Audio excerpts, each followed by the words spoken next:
This is Doggy DNA, the show where we invite dog owners of all sorts to come and discover the secrets held within the DNA of their equally diverse canine counterparts.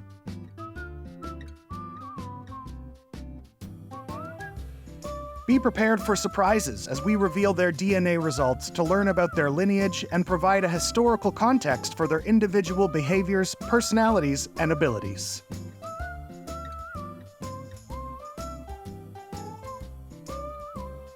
We'll meet some wonderful dogs and hear the stories of how they found their families. And we'll even have time to play with the pups as our experts share advice on how best to nurture and train a wide variety of breeds.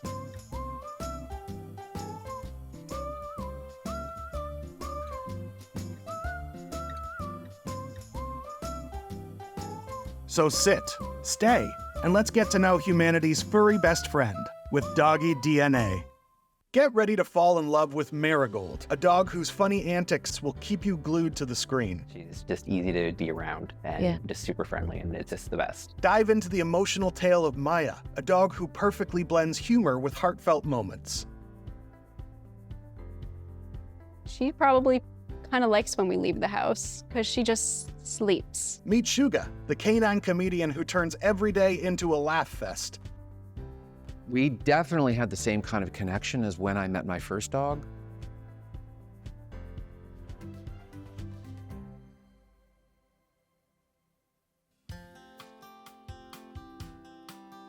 My name's Cameron Robertson, and I brought my dog Marigold today. This is Marigold, and she's really sweet. Well, tell me the story. How did Marigold come into your life? Well, we were on a wait list for I think 2 years, just before COVID. She's from PEI, from a lovely breeder out there. She was the one that was kind of off in the litter from all the other dogs, and just seemed like she was just the right amount of, I don't want to hang out with them, to be the one that would fit with us. So she had her uniqueness She did. right off the bat. Yeah, and she was just this like little tiny little potato shaped thing, super cute, not taller than little dandelions in the grass when they're sending photos. But yeah, I had to go over there through like the middle of COVID and get her and like time the bubble and everything. It was, Wow. yeah. Was there a moment when you first saw her that you really knew she was your dog? Yeah, immediately when they brought her out. Yeah. Yeah, because she just like immediately came up to us and was just like, hi, I'm here. Yeah. When are we leaving? Yeah. What are some of your favorite things about Marigold? Honestly, she's brave and super friendly, and she's really great to hang out with all the time. She's just easy to be around and just super friendly, and it's just the best. Yeah. Yeah. She's pretty great. What about behaviors? Does she have any strange things that she does that really makes you wonder about what's in there? Kind of. I mean, so I do know that corgis are like herding dogs, and she does exhibit a lot of that when we're particularly with like kids or something. Okay. So she'll try to like round up and circle around kids. Yeah. Okay, interesting, yeah. She loves swimming in water and everything, which I don't know is a particularly strong corgi Okay. thing. She thinks she's a great swimmer, but she's not. So we have a life jacket for her. Okay. And she correlates that, I think, with her being a good swimmer. Right. So like you don't put it on her and she basically sinks because she's a little dense. overconfident in her abilities because of that, yeah. Yeah, exactly. Yeah, that's fair. Well, you're here to have a DNA profile done. So why did you want to have that done? Mostly curiosity. I know there's two types of corgis out there, and I'm not sure like how specifically this gets, like if it can differentiate between the two. There's Cardigan and Pembroke corgis, so she should be a Pembroke, but I think her dad was a rescue corgi, so I'm not entirely sure about the whole lineage there, but pretty sure that she is Pembroke corgi, but we don't entirely know. Yeah, okay. So Cameron, I know you were wondering if Marigold was part one half or the other half of a corgi. As we know, there are two different breeds.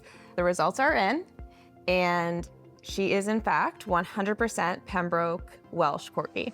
Right on. Yeah. Are you surprised? I'm not that surprised. It makes sense because that's what we were told she was. But yeah, it's good. It's good that she is. Like, Absolutely. Yeah, Absolutely. And it definitely explains the herding instinct that she has that you mentioned earlier about how she's running around children when she's around them. Yep. Definitely explains that, as they were originally bred to do exactly that, to herd cattle. Yep. She's very low to the ground, low stature, which is exactly where they needed to be.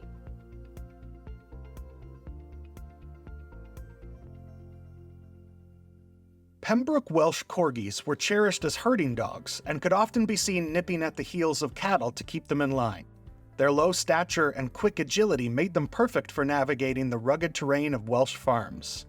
As centuries passed, Pembroke Welsh Corgis became valued members of Welsh households, proving that they were not only adept herders, but also cherished family pets, bringing joy and laughter to those they served. Today, Pembroke Welsh Corgis like Marigold are celebrated worldwide for their charming demeanor, steadfast loyalty, and remarkable versatility. Pembroke Welsh Corgis are known for their very affectionate behavior, which also explains why she's probably so attached to her humans, you, her brother, and her mom, and why she's so social with everyone that she meets. Yeah, no, she's an exceptionally social dog. She just loves being around people, loves hanging out with everybody and just kind of being in the room. And, you know, she loves a good cuddle. Yeah, so the Pembroke Welsh Corgi breed definitely shines through her personality. Yeah, 100%. Absolutely. Yeah. Have you noticed any tendencies to be a watchdog? Does she alert you when new people are coming in the driveway, anything like that? Very much so. She's very alert all the time. She's just super attentive to what's going on around her. She's loud. She likes to let us know that there's someone around. We live pretty close to like a road, so like with people walking by the house, sometimes she's like, hey, there's people out on the sidewalk. I don't know if they should be there. And it's like, it's the sidewalk. Be there. Absolutely. I think it goes hand in hand with the herding instinct for that, because they have to watch them and guide them. So it totally makes sense why Marigold would be like that. So corgis love agility. What do you do to really nurture that side of her personality? We take her on hikes, and that's a lot of jumping, climbing, and maneuvering around things. And just, you know, at the park and backyard, we have some stuff that she can climb up and climb around on that she just really enjoys doing and playing with. Great. And you mentioned she goes to daycare. She does. She goes to daycare pretty regularly. Yeah. And, you know, they have tons of equipment outside and things they can climb on, climb under, climb through, all that kind of stuff. And she's always on top of that stuff with the pictures that we see. Yeah. Is she really social with the other dogs? Super social. Yeah. Absolutely loves other dogs. Yeah. I think that she would really love some puzzle toys. A puzzle toy that's right in front of her that she can see. She could probably smell it if it's right in front of her face. And it's mentally very stimulating for her. Because she is 100% Pembroke Welsh Corgi, she has those really strong natural instincts. So being physically and mentally stimulated on a regular basis is super important for her overall happiness and well-being. Yep. Marigold pretty much changed her life the minute she came into it. Her attitude and her fearless nature of going into any scenario just makes me want to be the same way. She's just the most fun to be around. I also just want to give her the most opportunities to go see and experience as much as she can. We've taken her on trips all around and different places, different hiking trails, different sensory experiences for water and kayaking and canoeing and camping, road trips, all that, and watching everything happen for her, you know, is great because it just makes me feel like I'm getting to see it all and how kind of valuable all of it is. She is my world. If I talk too much about that, I'm probably gonna start crying. She's just a great dog. She's probably my best friend at this point, has been for the last 3 years almost now, and she's just absolutely everything. I would do pretty much anything for her. Introducing Maya, the pup with more sass than size. Watch Maya strut her stuff and charm her way out of trouble, only on Doggy DNA.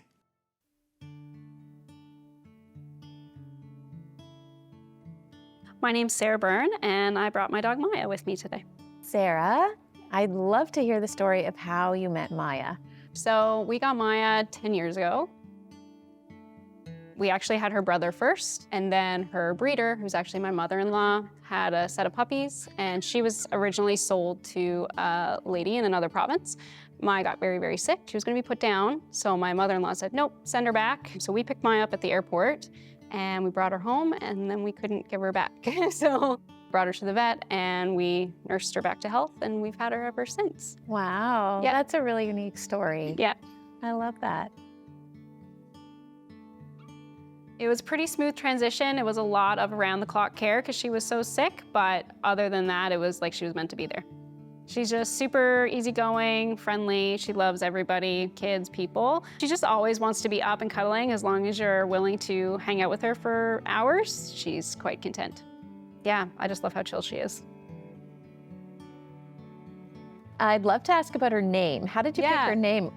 She was already named when we got her. We were gonna call her Lily, but she knew her name so well when we got her that we felt really bad changing it. And it kind of went well because our other dog's name was Molson, so it was Molson and Maya. Yeah. Yeah. So let's talk a little bit about Maya's behaviors. Yeah. She had a bit of a rough start, I guess. Yeah, so we couldn't take her out anywhere for the first few months because she was so small.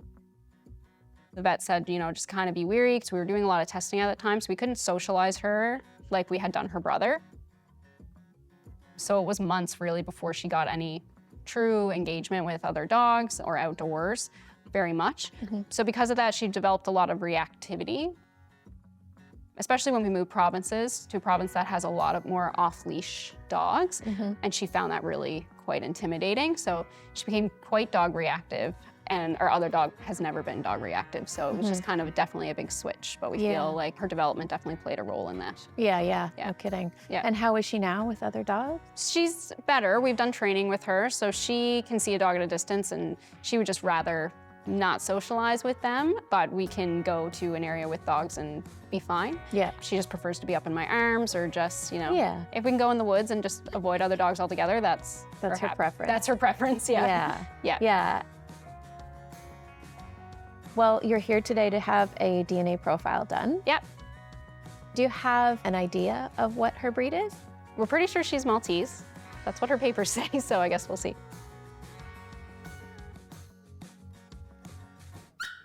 Hi, Sarah. Hi. How are you? Good. How are you? I'm good. I have some of Maya's results. Okay. And you're suspecting something already. Yes. What are we suspecting? A Maltese. And why do we suspect that? Because she's registered as a Maltese.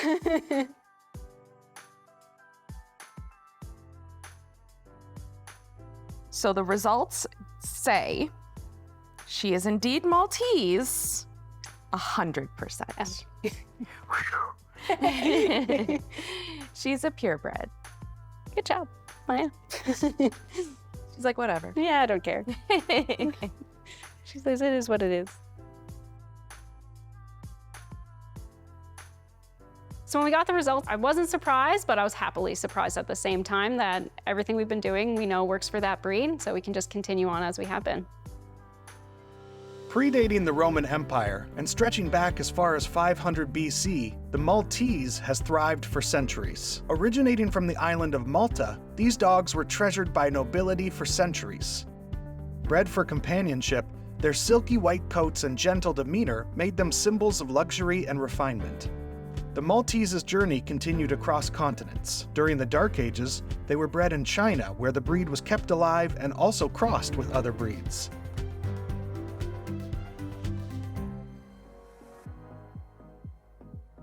So what do you think of those results, Sarah? It's what we expected, but I'm happy to hear them nonetheless. Yes, it's official. Yeah.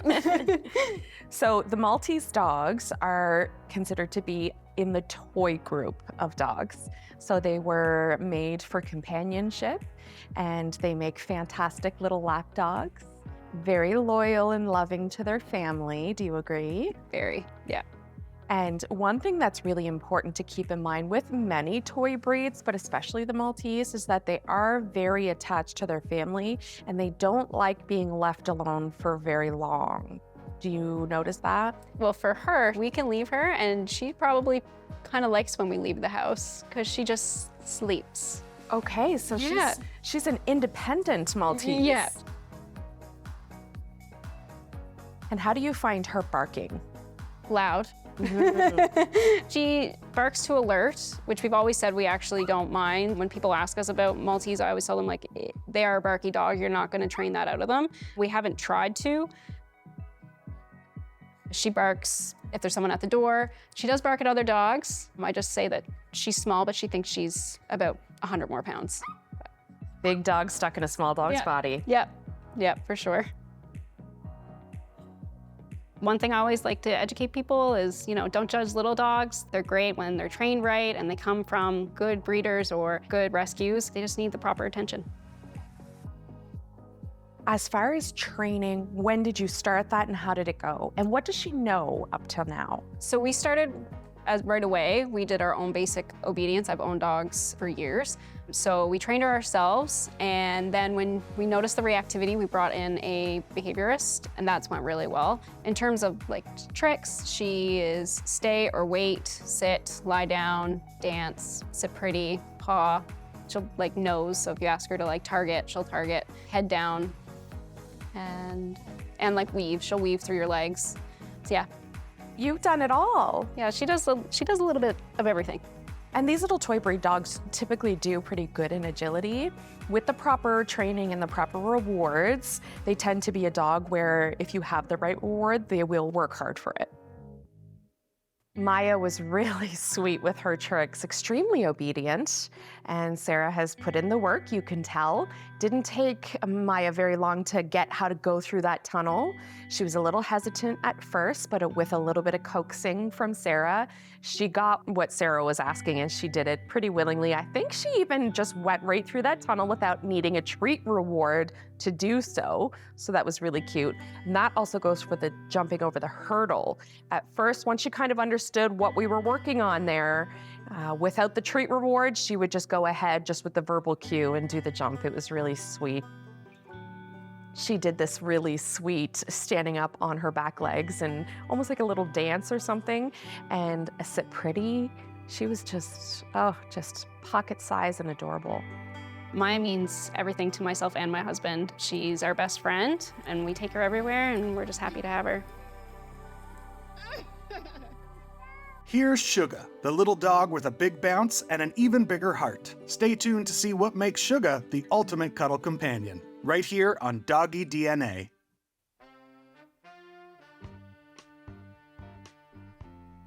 My name is Jamie Clark, and I brought my dog Shugah in with me. I adopted Shugah as a little over 1 year old when I got her, and that was just a few months ago.